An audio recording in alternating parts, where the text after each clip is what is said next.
Hello, my name is Adella Newray, and here is my Bridging Here Histories presentation. Oop.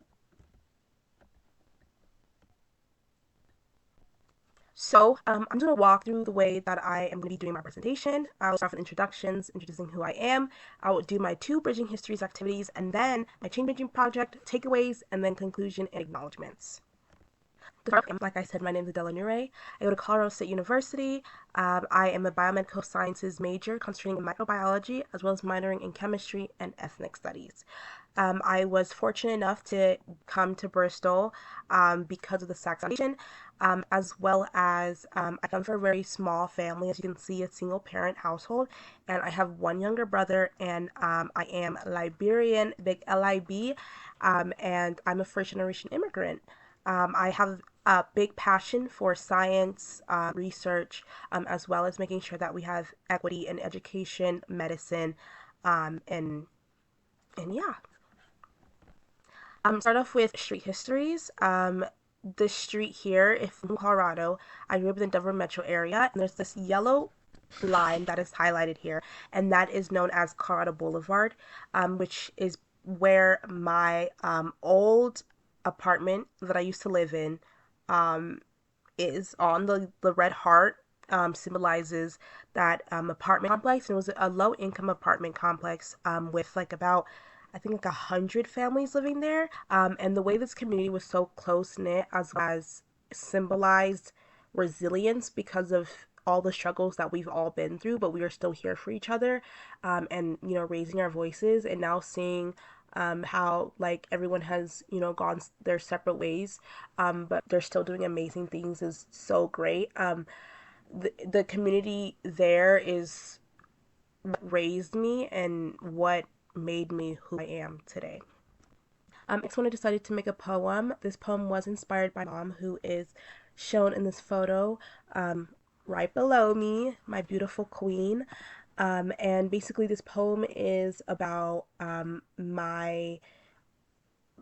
me learning to love myself, and me gaining the confidence, and me just being who I am, because my mom, she did teach me a lot of things about, how to love myself and how to love other people as well.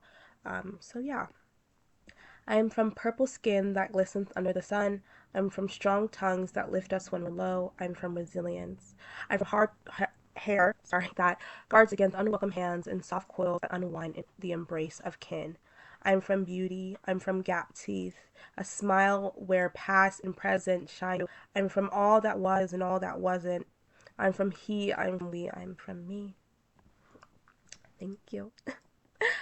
Um, to break this down a little bit, purple skin, I have very dark skin, and in certain lighting, dark skin does look purple or blue, just depending on the angle. And I think that's just so beautiful how my skin tone can, switch colors. I know it's been a big topic of discussion for me as I grew up was, hating my dark skin and hating who I am. But my mom always reassured me that God doesn't make any mistakes, and He made me dark skinned for a reason. I'm just beautiful the way I am. And then obviously I have resilience and strong tongues because the women in my family are really known for standing up for what they believe in and standing on business, as they would say. And, they taught me to be resilient and to stand for what I believe in. And then I have 4C hair, so hard hair, some would say, but when just run through it, your hands are going to get stuck. But if you take that time to gently embrace the hair, then, that's when the curls become soft, and that's when you can take your time with it. So yeah, that is a little breakdown of my poem. My change making pitch, yay. So basically, this idea is called Rights and Reach, which would be a online platform, either an app or a online chat room chat space on Facebook and or WhatsApp. Basically, as an immigrant, I know how hard it is to get documentation, to get your citizenship. It took me literally up till I was in seventh grade to get my citizenship, which is insane. But also it is because it's a little harder for children to get citizenship than it is for for adults. And it was also really hard for my mom coming into America to understand the legal jargon that we have in the States. So I wanted to make a space where, one, since we do a climate right now where ice raids are very prevalent and known, I wanted to create a space where you can find alerts and get alerts on in your area if there's any ice raids that are going on, so you can keep you, yourself, your family safe, keep other people safe, and then also having resources for people who do need help with like legal literacy or court navigation, as well as, let's say your family member does get taken and detained. How do you go on next? What do you do next? This app would have, or this chat room would have community alerts and updates, what to do if, and then like emergency preparedness just in case something happens. To make sure that this app does go smoothly, I would, reach out to law clinics and cultural centers to see how I can improve my app, and how I can make sure that everyone's voice is being heard and being seen, and that we can make this, app possible so that immigrants are able to, have the support that they definitely need in this time of change. Counter arguments that may arise is, isn't this duplicating what nonprofits and legal aids already do? License complements existing efforts, and bridge the gap between official services and lived experiences. For example, this app will help people get contact with those already existing nonprofits and legal aids, because it's not always like, oh, you can just search it up and find it so easily, as well as, I can go to them and be like, hey, I have this, and I would love if you could just share your information that you can share so it's more accessible. Another counter argument is, why focus on undocumented immigrants? It's their responsibility to know the law. This is very ignorant. Laws are complex and often shift, and aren't easily accessible to certain communities. And I believe rights don't require documentation. We are all human. So, we're going to focus on, this is what I'm focusing on right now, because it is important that this community, our community, has that support system.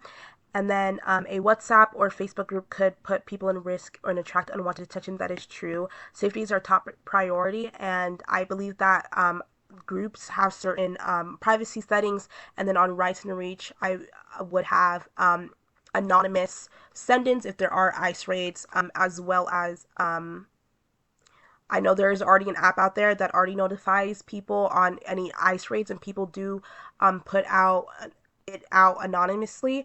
So making sure that's anonymous, so that nobody is at risk. I'm going a little above, but I just want to start with my takeaways, personal takeaways. I've learned so much from this cohort, to be more intentional with my words and to actually get out there. It's so easy to, repost online and, say that you want to do something, but not being in the word and that action doesn't do anything. It doesn't do anything.